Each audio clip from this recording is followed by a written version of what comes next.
Thy angel may kaunta Lord, magagabay kaniya Father God, magahatag Ginoo sa gipinahanglan niya Father.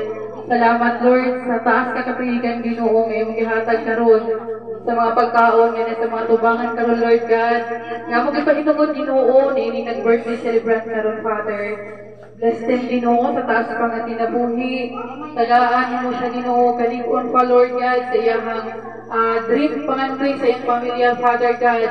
Bisan pa man Ginoo, gagyan kaming mga kasakit, Father God. Doon na may mga tentasyon, Lord, may mga problema nga na-encounter ka na mo.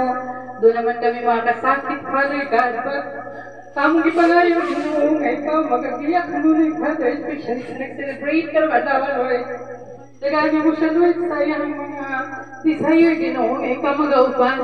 Maghatag ka nun, Father, sa kakasig, Lord. Okay naman Ginoo yung pagkaon nga ang pagkasaluan ka Lord. Salamat sa tanan nga nag-prepare. Salamat Ginoo sa pagbulig ka na mo sa tanang grasya Lord. Sa ikong pusog ka na mo Father na makapadahin man kami Lord God.